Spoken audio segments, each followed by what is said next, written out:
नमस्कार दर्शक बंधु आज अनुचिंता ये पुस्तक को नहीं आमे समस्ते जाने पुस्तक आमको ज्ञान दिए पुस्तक सहित आमर गोटे बौद्धिक संपर्क अच्छी किंतु पुस्तक आम सांगे सांसारिक जीवन रे कौ संपर्क संपर्कित आसतु शास्त्रकार कौन कहते शुणा पुस्तकर तीनोटी अक्षर पुस्तक कौन वास्तव में तीनोटी अक्षर आमको सूचौଛନ୍ତି आसतु शुणा कहले पुष्णाति सुधि आत्मानं स्तवीत्यक्षर सद्गुणं कमादर बतांशुते सद्बंधुरिव पुस्तकम।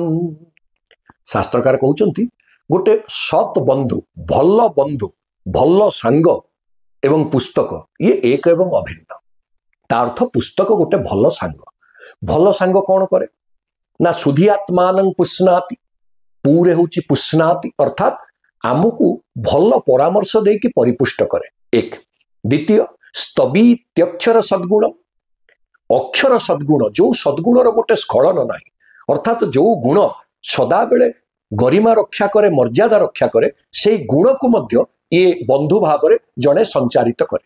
तेणु भल बंधुटीए भल गुण को संचारित करिवारे सहायता दिए। स्तवीति बोले स्तुति करे ताकू प्रशंसित करे ताकू उल्लासित करे ताकू उत्साहित करे। तृतीय कं आदर बतांशुते बंधु सदा बेले आदर को जी आदर करे ताकू ता भितरे आनंद कं बोले होची आनंद करे से आनंद को संचारित करे। दी बंधु मिसी गले आनंद सतरे केते नियारा।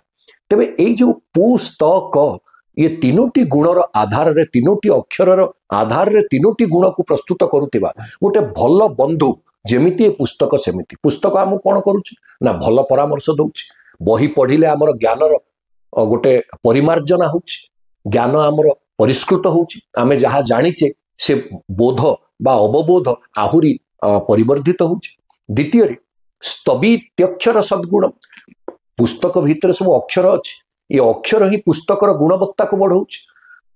ठीक जेमिति बंधु आम भितर गुणवत्ता को संचारित करे ये पुस्तक मध्य निजे गुणवान है निजे मूल्यवान है आमको मूल्य दउछि। ता अर्थ जड़े जदि पुस्तक पढ़ी कि काहाको किछि कहूछि ताहले ता कथार मूल्य बढ़ी जाउछि। काहेकि ना से कहिबो जे अमुक बही रे लिखा हिछि मु एई कथाटी कहिली ता अर्थ ए बहीर मूल्य बढ़िवा संगे संगे कहिबा लोकर मध्य बा ताकू आदर करुथिबा अपर लोकटीर मध्य कथार मूल्य बढ़ी जाउछि। तृतीय कमादर बतांशुते जी ए ग्रंथ को आदर करे से आनंद पाइबा थय जेमिति गोटे बंधु आउ गोटे बंधु को प्राप्त हेले आनंद पाए सेमति कमादर बतांशुते कं कं बोले होचे आनंद कं नाम आनंद तं प्राप्नोति आदर बतांग अर्थात जी आदर करे से एई ग्रंथ को आदर कले आनंद ही प्राप्त हुए। ता अर्थ ए ग्रंथ आदरकारी आनंद तैयारी करे आनंद सृष्टि करे। कं आदर बतांग सूते सूते बोले जनयति जे तैयारी करे।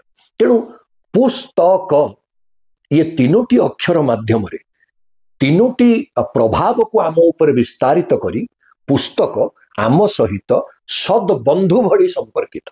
सांसारिक जीवन रे जदि आपणकर सबुठु भल सांग बोली काहाकू आपण कहिबा पई पड़े ताहले से होची केवल ई पुस्तक जे मला पर्यंत भी आपणक सहित रहिबो।